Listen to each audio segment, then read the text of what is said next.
इस एपिसोड में हमें उन डिमेंस और स्पिरिट्स के बारे में बताया जाता है जो किसी विशेष संयोग से मानव रूप धारण कर लेते थे, तो उन्हें भी हाफ कल्टीवेटर माना जाता था। ग्रेट ली एम्पायर की सरकार ऐसे प्राणियों को दबाने के बजाय उन्हें अपने साम्राज्य में रहने की अनुमति देती थी और वे अपना खुद का सेक्ट भी बना सकते थे। पर एक शर्त थी, उन्हें मिनिस्ट्री ऑफ राइट्स में जाकर खुद को रजिस्टर कराना होता था। लेकिन अगर कोई राक्षस इसे नहीं मानते और उपद्रव मचाते थे, तो बस एक पत्र माउंट लॉन्गू को भेजना पड़ता था। फिर वे एक महान संत भेजते थे और राक्षसों का संहार कर देते थे। हालांकि इंपीरियल कोर्ट में कोई राक्षस अधिकारी नहीं था, लेकिन सीमा पर हुई कई फाइट्स में कई राक्षस योद्धाओं ने बहुत योगदान दिया था। मतलब कि डेमन इंसानों के बीच रहते थे और पूरी तरह से मानव जैसे दिखते थे। जूही के हाथों में हम एक ट्रेजर डीमन चाइमिंग बेल्स देखते हैं। इस ट्रेजर की खासियत थी, अगर आसपास कोई डेमन हो तो यह अपने आप बजने लगती है। जूही को कुछ देर पहले राक्षसों की मौजूदगी महसूस हुई थी, इसीलिए उसने आलियंग और बाकियों को आगे बढ़ने से रोक दिया था और खुद नदी के नीचे की ओर चला गया था। वह बार बार पानी पार करके बेल्स को उठाकर हवा में घुमा रहा था, ताकि देख सके कि कहीं वे राक्षस किसी छाया में छिपकर उन पर हमला करने की योजना तो नहीं बना रहे। चेन पिंगन और बाकी सबने अपना सामान पैक कर लिया था, लेकिन वे वहीं खड़े थे क्योंकि जूहे अब भी इधर उधर भाग रहा था।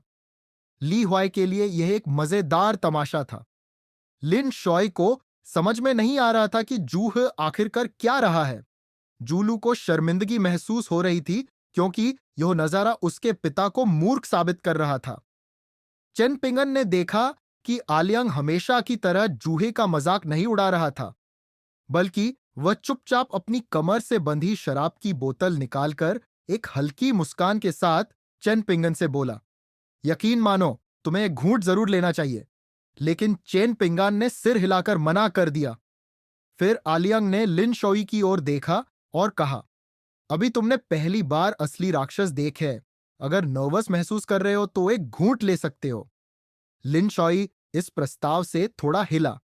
फिर उसने सोचा कि शायद एक बार ट्राई कर लेना चाहिए, और पहली बार उसने सिर हिलाकर हामी भर दी।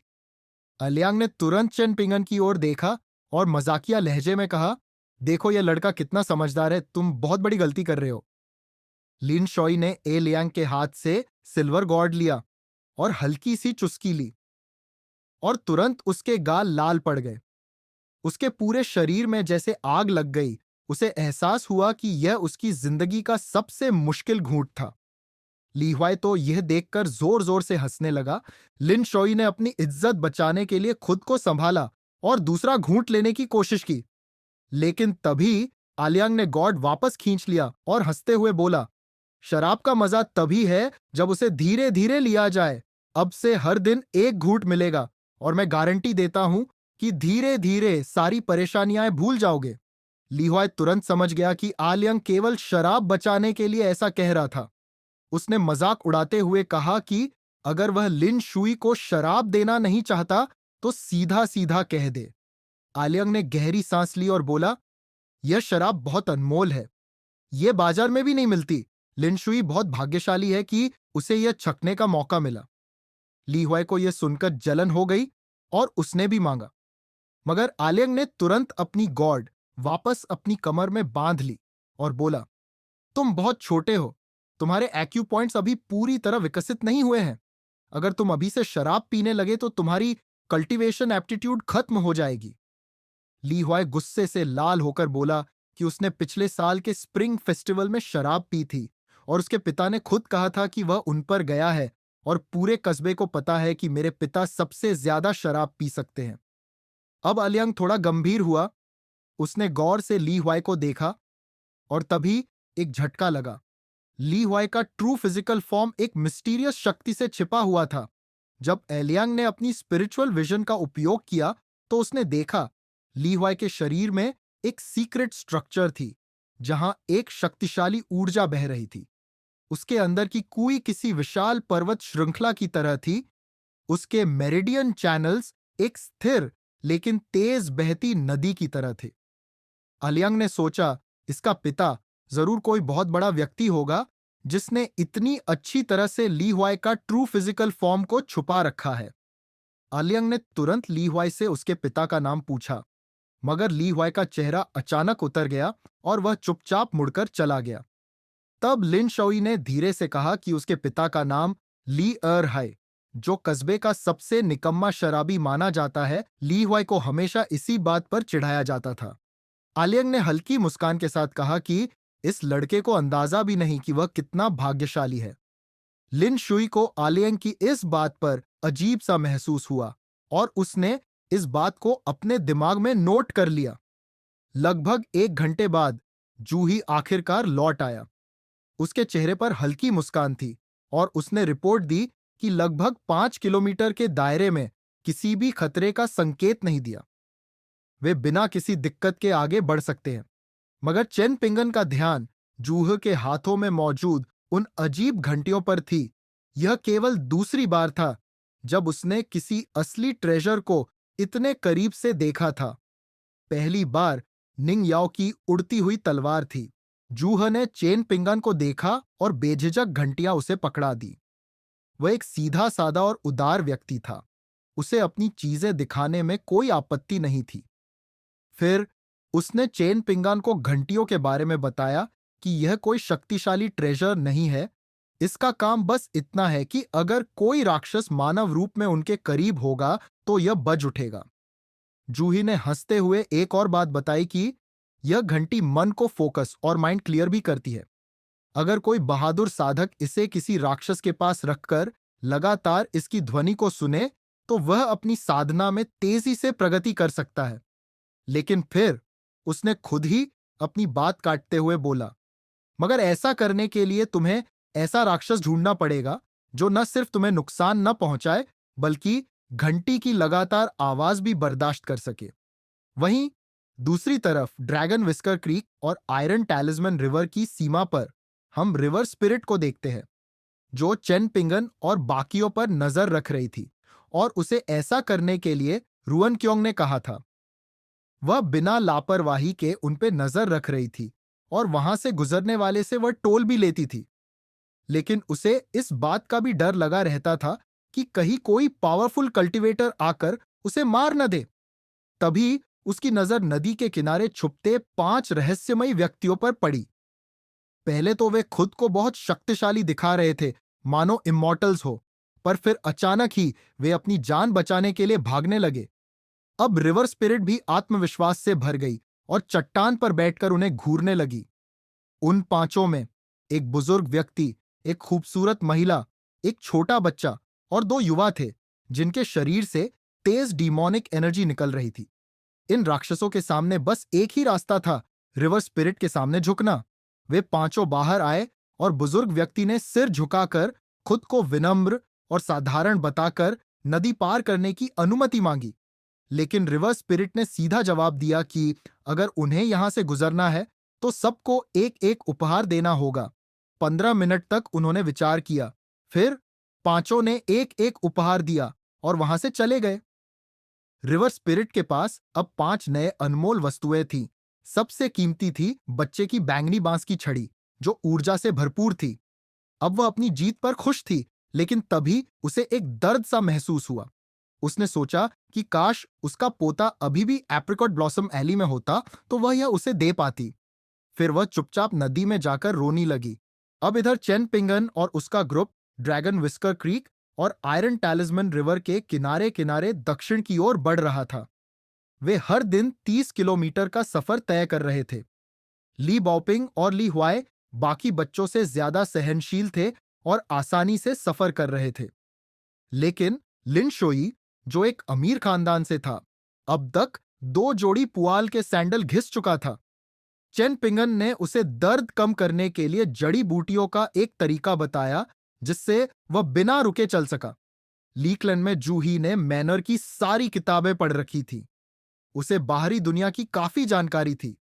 चेन पिंगन को जब भी समय मिलता वह जूहे से दुनिया के बारे में पूछता और बदले में जूहे चेन पिंगन से पहाड़ों और नदियों में सफर करने की तकनीकें सीखता। अब तक आलियांग कम बोल रहा था और ज्यादा पी रहा था। लिन शोई, जिसने एक बार आलियांग के प्याले से शराब पी ली थी, अब उसके और करीब आ गया था। अब वह अक्सर आलियांग से तरह तरह के सवाल पूछता। धीरे धीरे उसमें भी एक शराबी बनने के संकेत दिखने लगे थे। अब ली बॉपिंग के छोटे से बुककेस में एक रंगीन एल्बम था। यह किताब ग्रेट ली एम्पायर की शाही सरकार द्वारा प्रकाशित की गई थी। इसमें पूरे एम्पायर के महत्वपूर्ण स्थलों की जानकारी थी। अब उनकी मंजिल थी गो टेबल माउंटेन। यह रास्ता 150 किलोमीटर लंबा था और इटर्नल स्प्लेंडर व व्हाइट क्लाउड प्रीफेक्चर सहित 4 बड़े क्षेत्रों से गुजरता था। जैसे ही वे पहाड़ के तल पर पहुंचे, ली हुआए एकदम दंग रह गया, क्योंकि रास्ता एक पतली सी गली जैसा लग रहा था। कुछ सेकंड के लिए वह पूरी तरह चौंक गया। फिर वह गुस्से में मुड़कर आलियांग से इस बारे में पूछता है, क्योंकि आलियांग ने बताया था कि यह ग्रेट ली एम्पायर की ऑफिशियल रोड है। मगर यह तो मुर्गी की आंत से भी पतली लग रही थी। आलियांग एक पुराने पेड़ पर बैठकर आराम से शराब पी रहा था। उसने हंसते हुए जवाब दिया कि एम्पायर की हर सड़क एक जैसी नहीं होती। 3 मुख्य सड़कें उत्तर की ओर जाती है और यह सबसे छोटी है, और यह पहले अच्छी थी, लेकिन जूल स्मॉल वर्ल्ड गिरने के बाद यह रास्ता बंद हो गया।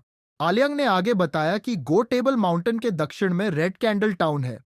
अब इस सड़क के बंद होने से वहां बहुत सारे जहाज फंसे हुए हैं और रात में वह जगह जगमगा उठती है, क्योंकि नावों में खूबसूरत लड़कियां बैठती हैं और वे अपने लंबे गोरे पैर दिखाकर लोगों को आकर्षित करती है।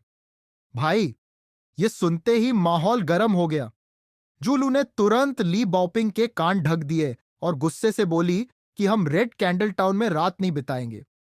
लेकिन आलियांग ने मुस्कुराकर चेन पिंगन की ओर इशारा करते हुए कहा कि यह सब तुम्हारे ट्रेजरर पर निर्भर करता है। अगर चेन पिंगन राजी हुआ तो वहां रुकेंगे, नहीं तो आगे बढ़ेंगे। बस इतना सुनना था कि जूलू की आंखों में गुस्सा और किलिंग इंटेंट चमक उठा। ऐसा लग रहा था कि अगर चेन पिंगन ने जरा भी गलती की तो वह उसे वहीं मार डालेगी। लेकिन चेन पिंगन ने जल्दबाजी में कोई जवाब नहीं दिया। उसने कुछ देर सोचा और फिर गंभीर लहजे में कहा कि हम उस कस्बे में कुछ जरूरी सामान लेने जाएंगे, और रही बात रात वहां बिताने की, तो ये इस पर निर्भर करेगा कि वहां के इन्स कितने महंगे हैं। चेन पिंगन ने शांति से जवाब दिया, लेकिन जूलू का चेहरा अब और ज्यादा काला पड़ चुका था। उसने एक नजर ली बाओपिंग और लिन शुई पर डाली और चेन पिंगन से कहा, लिन शुई और उसकी यंग मिस्ट्रेस दोनों स्कॉलर्स हैं। वे माउंटेन क्लिफ एकेडमी के छात्र बनने जा रहे हैं। वे ऐसी गंदी जगहों पर नहीं रुक सकते। लेकिन चेन पिंगन ने ठंडे दिमाग से जवाब दिया कि जब तक वे कस्बे में नहीं पहुंच जाते, कोई भी फैसला नहीं लिया जाएगा। जूलू का गुस्सा बढ़ता जा रहा था और इससे पहले कि बात और बिगड़ती, जू ही ने उसे बीच में रोकते हुए बोला कि अभी के लिए चेन पिंगन की बात मानते हैं और हम पहले कस्बे को देखेंगे, फिर तय करेंगे कि रात वहां बितानी है या नहीं। अब जूहे ने मामले को थोड़ा शांत करने की कोशिश की, लेकिन जूलू के चेहरे पर अब भी गुस्से की लकीरें थीं। उसने सीधे चेन पिंगान से कहा कि शुक्र है कि वह स्कॉलर नहीं है, वरना सारे स्कॉलर शर्म के मारे मर जाते। चेन पिंगन, जो इस सफर में ली बाओपिंग और जूहे से पढ़ना लिखना सीख रहा था, इस बात से थोड़ा अपमानित महसूस करने लगा। लेकिन सबसे ज्यादा मजे आलियांग ले रहा था। उसने चेन पिंगान की बेइज्जती होते देख एक छोटी सी मुस्कान दबा ली। शायद उसे यह सब ज्यादा मनोरंजक लग रहा था। जूलू की नजर अचानक चेन पिंगन के सिर पर बंधी जेड हेयरपिन पर गई। उसकी आंखों में तिरस्कार था। उसने तेजी से कहा, तुम जैसे बंदर को इस कीमती हेयरपिन को पहनने का हक नहीं है। लेकिन इससे पहले कि जूलू और कुछ कहती, जूही ने एकदम सख्त आवाज में उसे टोक दिया। ली बॉपिंग और लिन शुई भी अब इस बात से गुस्से में दिखने लगे थे। थोड़ी देर बाद अलियांग की हालत कुछ ऐसी थी कि उसे अब नया स्वाद चाहिए था। रेड कैंडल टाउन की स्प्रिंग एप्रिकॉट ब्लॉसम वाइन का ख्याल उसे बहुत भा रहा था, लेकिन दिक्कत यह थी कि यह शराब मुफ्त में नहीं आती। तो उसने एक नया प्लान बनाया। किसी तरह से चेन पिंगन से कुछ चांदी ठगनी है ताकि वह कुछ नया पी सके। चेन पिंगन को भी कुछ कहना था, लेकिन उसने चुप रहना ही बेहतर समझा। कभी कभी चुप रहना ही सबसे अच्छा जवाब होता है। फिर उसने बिना कुछ बोले पहाड़ चढ़ना शुरू कर दिया। लेकिन पहाड़ में घुसने से पहले उसने 3 बार झुककर प्रणाम किया। यह उसकी एक पुरानी परंपरा थी, एक रिवाज जिसे उसने हमेशा निभाया था। यह परंपरा उसे ओल्ड मैन याओ ने सिखाई थी, लेकिन ओल्ड मैन याओ ने कभी यह नहीं बताया था कि यह करने की असली वजह क्या थी। चेन पिंगन भी कभी सवाल नहीं करता था, बस हर बार इसे निभाता था। अलियांग को ये सब रस्में रिवाज एकदम बकवास लगती थी। वह बस पेड़ की कटे हुए ठूंठ पर बैठकर शराब पीता रहता था। चेन पिंगन ने उसे पहले ही मना किया था कि वह पेड़ों के कटे हुए ठूंठ पर न बैठे, क्योंकि पेड़ों के कटे हुए ठूंठ को माउंटेन स्पिरिट का सिंहासन माना जाता था। इससे माउंटेन स्पिरिट नाराज हो सकते हैं। लेकिन आलियांग चेन पिंगन की बातों को नजरअंदाज कर देता था। अब भाई, चेन पिंगन का नेचर ऐसा था कि वह अपनी आदतें किसी और पर जबरदस्ती थोपता नहीं था, और अब तक कुछ गलत भी नहीं हुआ था, तो उसने कुछ और कहने की जरूरत नहीं समझी। अब चेन पिंगान और उसके साथियों का सफर एक कठिन और ऊंचे पहाड़ों की ओर बढ़ रहा था। घुमावदार पहाड़ी रास्तों पर सफर आसान नहीं था। चेन पिंगान ने सभी के एंकल्स पर कपड़े की पट्टियां बांध दी ताकि वे बेहतर ग्रिप बना सके। साथ ही हर किसी के हाथ में एक लकड़ी की छड़ी थी, जो सफर में सहारा देने के लिए थी। और सबसे खास चीज, सभी ने वही पुआल के सैंडल पहने थे जो चेन पिंगन ने अपने हाथों से बनाए थे। यहां तक कि जू ही और जू लू ने भी इन्हें पहना, जबकि उनके पास मजबूत जूते भी थे। लेकिन अब उन जूतों की कोई कीमत नहीं थी। शुरुआत में जू लू ने इन सैंडलों को पहनने से साफ इनकार कर दिया, यह कहते हुए कि ये सैंडल बहुत घटिया और भद्दे हैं। वह अपने मजबूत जूतों पर ही भरोसा कर रही थी।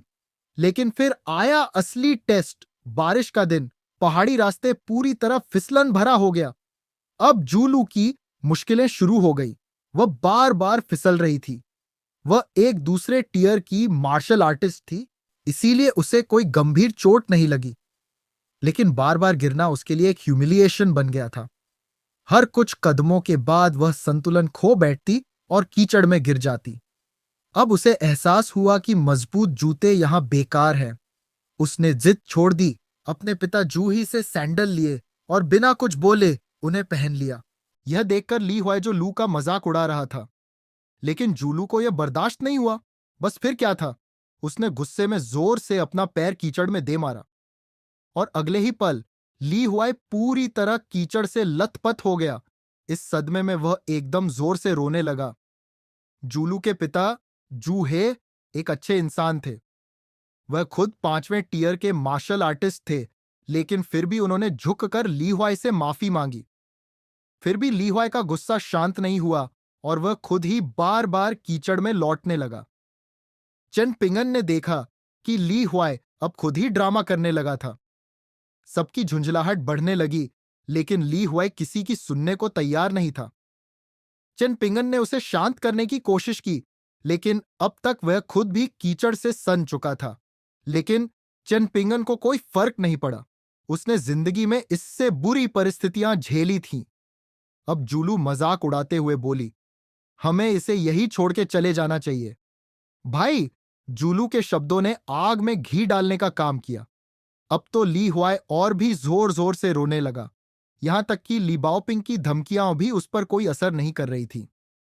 चेन पिंगन ने दिमाग दौड़ाया और फिर उसे तुरंत एक आइडिया आया। उसने ली हुआई से कहा कि वह उसके लिए एक छोटा बांस का बुक्केस बना देगा। बस यह सुनते ही जैसे कोई जादू हो गया। ली हुआई ने तुरंत रोना बंद कर दिया। उसने जल्दी जल्दी अपने आंसू और बहती नाक पोंछी और एकदम गंभीरता से पूछा कि यह कितना बड़ा होगा। चेन पिंगन ने कंधे उचकाते हुए कहा, वह ज्यादा बड़ा नहीं होगा क्योंकि तुम बहुत छोटे हो।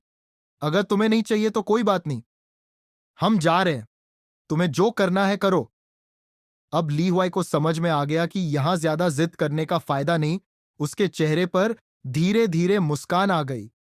उसने कहा, छोटा चलेगा, लेकिन कम से कम ली बॉपिंग के बुक केस जितना अच्छा दिखना चाहिए। जूलू अब सीधा ली हुआई के परिवार पर ताना मारते हुए कहा कि जरूर तुम अपने मां बाप पर गए होगे। लेकिन इस बार ली हुआई को कोई फर्क नहीं पड़ा। उसने मुंह बनाकर जूलू को चिढ़ाया और उसकी बातों को पूरी तरह से इग्नोर कर दिया। चेनपिंगन ने देखा कि सब ठीक हो चुका है, तो उसने लिन शुई की तरफ देखा और कहा कि मैं तुम्हारे लिए भी एक बना दूंगा। लिन शुई ने कुछ देर सोचा और फिर सिर हिला दिया। अब हमारे सामने गो टेबल माउंटेन थी। इसकी चोटी किसी विशाल तलहटी की तरह लग रही थी, जैसे किसी इमॉर्टल ने अपनी तलवार से इसका शिखर काटकर समतल कर दिया हो। यह नजारा इतना अनोखा था कि सभी बच्चे खुशी से झूम उठे। जूहे तक जोश में आ गया और उसका मन किया कि जोर से चिल्लाए। लेकिन चेन पिंगन के लिए यह कोई अनोखी चीज नहीं थी। पहाड़ों में घूमना उसके लिए कोई नई बात नहीं थी, इसीलिए वह सबसे शांत और स्थिर नजर आ रहा था। आज रात सब इसी पहाड़ की चोटी पर रुकने वाले थे। जू ही और जू लू तंबू लगाने लगे। ली हुए और लिन शुई लकड़ियां बटोरने चले गए। चेन पिंगन और ली बाओपिंग चट्टानों से एक टेम्पोररी स्टोव बना रहे थे। अब राशन लगभग खत्म हो चुका था, इसीलिए उन्हें भोजन के लिए नए स्रोत ढूंढने थे। चेन पिंगन ने रास्ते में जितनी भी जड़ी बूटियां देखी थीं, सब इकट्ठा कर ली। उसे पहाड़ों में घूमने का इतना अनुभव था कि वह बिना रुके रास्ते से हटकर भी जड़ी बूटियां तोड़ सकता था और फिर भी ग्रुप के साथ तेजी से चल सकता था। अब तक उसकी टोकरी आधी से ज्यादा कीमती औषधीय जड़ी बूटियों से भर चुकी थी। अगर वह इन्हें अच्छे दाम पर बेचे तो बढ़िया पैसा मिलेगा। अब शाम का भोजन शुरू हुआ, जिसमें बस चावल और अचार था। अलियंग ने चॉपस्टिक से कटोरी बजाते हुए शिकायत की कि उसे मांस चाहिए। बाकी बच्चों ने भी विरोध में आवाज उठानी शुरू कर दी। चेन पिंगन ने सबको शांत किया और कहा कि आज रात वह कुछ जाल बिछाएगा और देखेगा कि कोई जंगली मुर्गी फंसती है या नहीं। अब यह सुनकर सबकी उम्मीद जाग उठी। चेन पिंगन को पहाड़ों में रहने वाले जानवरों के निशानों की गहरी समझ थी। वह तुरंत यह पहचान सकता था कि कौन सा रास्ता जानवरों के पानी पीने के लिए जाता है। उसने चट्टानों और लकड़ियों से कुछ साधारण जाल तैयार किए और अपने काम में जुट गया। शाम होते ही चेन पिंगान अकेले शिखर से नीचे उतरा ताकि शिकार कर सके। लेकिन तभी आसमान में अजीब बदलाव होने लगे। बादल अजीब तरह से घूमने और बिखरने लगे, जैसे कोई शरारती बच्चा अलग अलग शक्लें बना रहा हो। हवा ज्यादा तेज नहीं थी, लेकिन माहौल अचानक डरावना लगने लगा। जूहे को यह बदलाव असामान्य लगा, लेकिन उसने बच्चों को डराने की बजाय खुद से इस रहस्य को सुलझाने का फैसला किया। जूहा एकांत में गया और अपनी एक पुरानी पीली पड़ चुकी किताब निकाली। उसने एक विशेष पृष्ठ खोला और उंगली सॉइल मोल्डिंग टेक्निक पर रखकर बारीकी से पढ़ने लगा। यह माउंटेन गॉड को बुलाने की टेक्निक थी। अब उसने किताब बंद की और पीले तावीज का एक टुकड़ा निकाला जिसे उसे जलाना था। लेकिन तभी जूहे को अचानक झटका लगा, क्योंकि एलियंग शराब की बोतल पकड़े आराम से बैठा था और कब से उसे देख रहा था। अब आलियंग बोलता है, तुम्हारा तावीज अच्छा लिखा गया प्रोनी करे, लेकिन कागज बेकार है। अगर सामग्री ही कमजोर होगी तो माउंटेन गॉड इसे स्वीकार नहीं करेगा। जूहे को पहली बार एहसास हुआ कि वह वास्तव में एक रहस्यमयी दुनिया से सामना कर रहा था। उसने आलियंग से पूछा कि क्या इस पहाड़ पर वाकई कोई माउंटेन गॉड रहता है। आलियंग ने ठंडी मुस्कान के साथ जवाब दिया, अगर रहता भी है तो तुम्हें किसने कहा कि माउंटेन गॉड्स हमेशा अच्छे होते हैं। जूहे थोड़ा चौंक कर पूछा कि क्या वे बुरे भी हो सकते हैं। अलियांग ने कंधे उचका दिए और बोला कि मुझे नहीं पता, मैंने बस यूं ही बोल दिया। कौन जाने इस माउंटेन गॉड का स्वभाव कैसा है। अब जूहे को झटका लगा, क्योंकि चेन पिंगन अकेला ही नीचे चला गया था। उसे खतरा हो सकता है। ऑलियंग ने बस हल्का सा सिर हिलाया, जैसे उसे पहले से सब पता हो। जूहे तुरंत हाथ जोड़ते हुए ऑलियंग से कहता है कि कृपया चेन पिंगर को ढूंढने जाए और वह यहां रहकर सॉइल मोल्डिंग टेक्निक पूरी करेगा, क्योंकि अगर सच में कोई अजीब क्रीचर हुआ तो वह कुछ नहीं कर पाएगा। वह बस 5वें टीयर का कल्टीवेटर है। आलियंग मुस्कराया, गॉड से एक घूंट लिया और बोला, ठीक है, मैं देख आता हूं। फिर वह अपने उसी अंदाज में चला गया। घने जंगल के बीच जूही ने सॉइल मोल्डिंग टेक्निक का अनुष्ठान शुरू कर दिया। उसने धरती पर माउंटेन चिन्ह को तराशा और पीले ताबीज को जलाया। फिर उसने मंत्र पढ़ना शुरू किया। अब उसकी सांसें थमी हुई थी और वह सोच रहा था कि क्या माउंटेन गॉड प्रकट होगा। जूही अब भी उसी मुद्रा में खड़ा था। उसकी उंगलियां जमीन की ओर इशारा कर रही थी, लेकिन कुछ भी नहीं हुआ।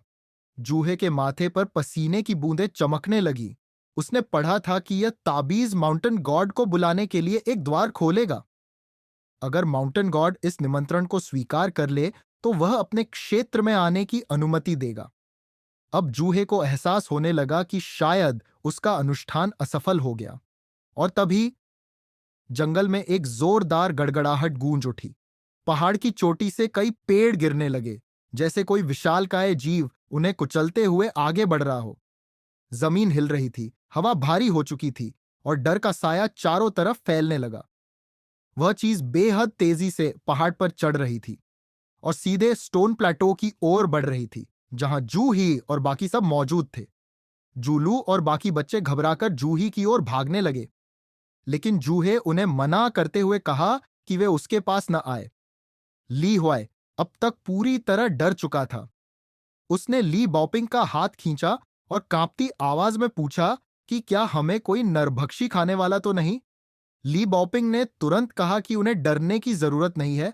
अगर अंकल जू इसे रोक नहीं पाए तो जूनियर अंकल और आलियांग आकर इसे संभाल लेंगे। लेकिन वो भी थोड़ी डरी हुई थी, मगर दिखा नहीं रही थी। बाकी सभी डरे हुए थे, लेकिन लिनशुई की आंखों में रोमांच झलक रहा था। उसे डर नहीं लग रहा था, बल्कि उसे यह देखना था कि आगे क्या होगा।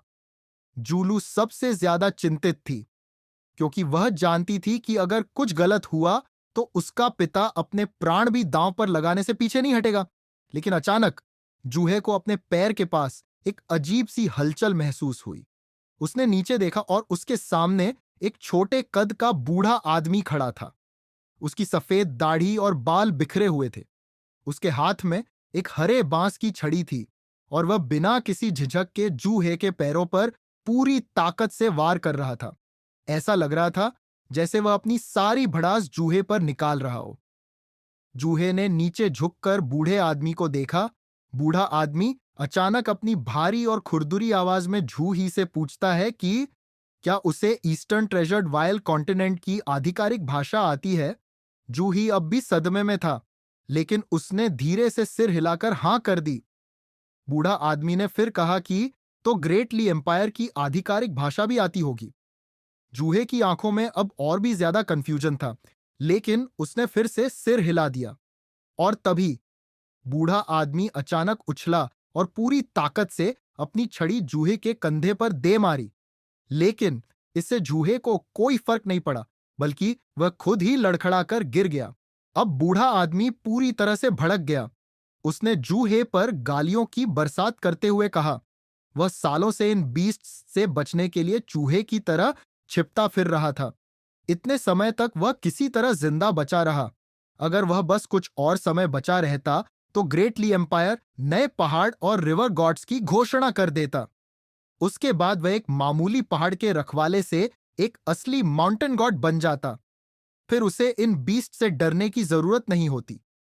लेकिन जूहे ने टैलिस्मैन का उपयोग करके उसे यहां समन कर लिया था और वह बीस्ट कभी भी उसे मारने के लिए आते ही होंगे।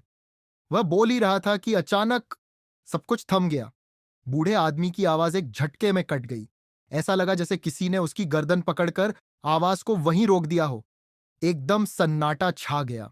जूहे की आंखें हैरानी से फैल गईं और तभी उसने एक ऐसा नजारा देखा जिसने उसके रोंगटे खड़े कर दिए।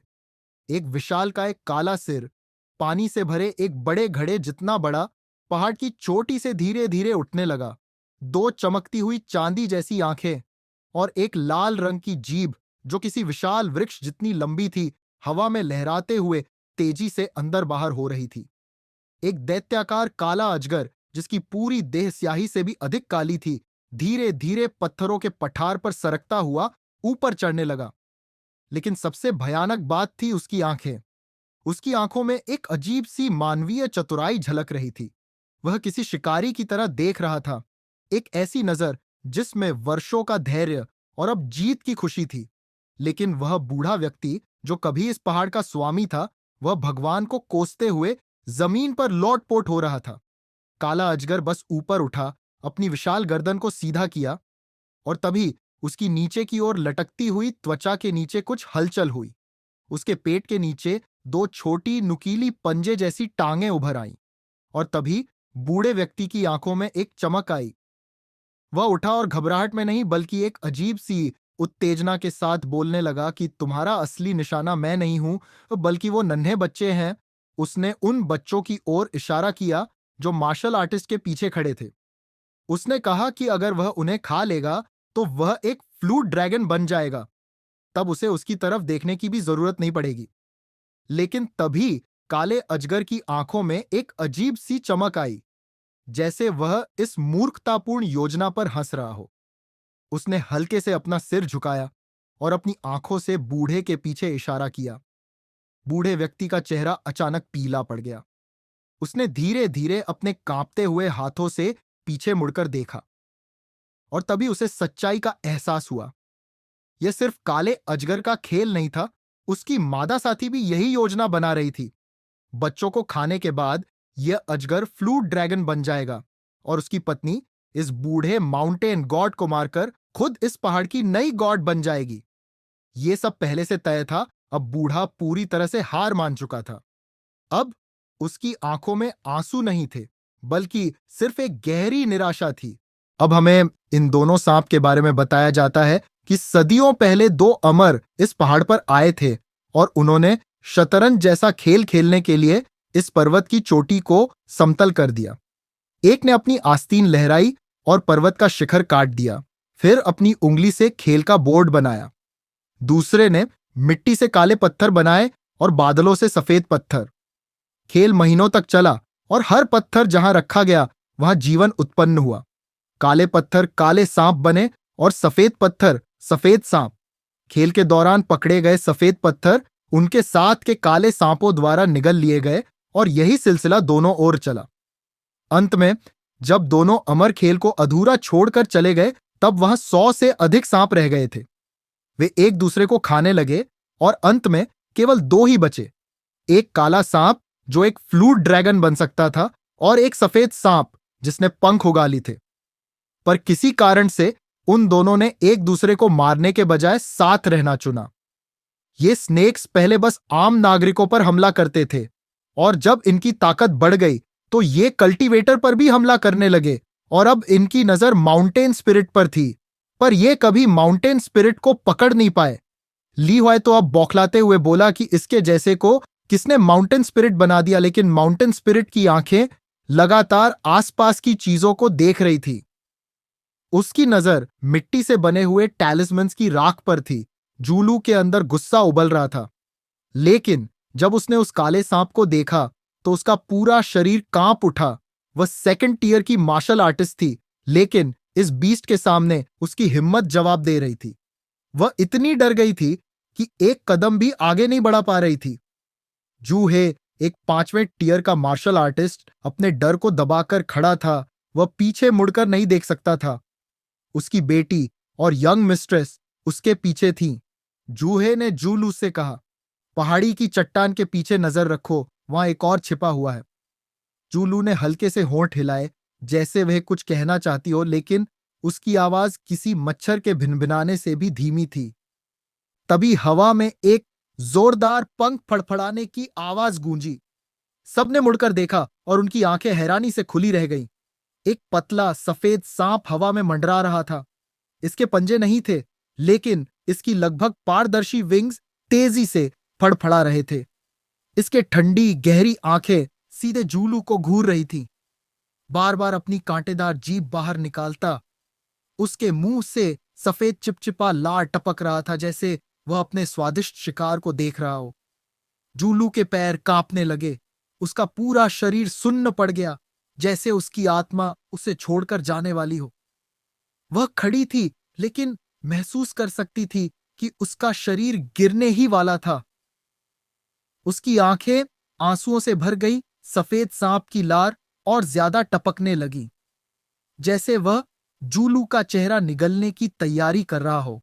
इधर काले सांप ने जूहे पर हमला कर दिया, लेकिन जूहे पहले से ही तैयार था।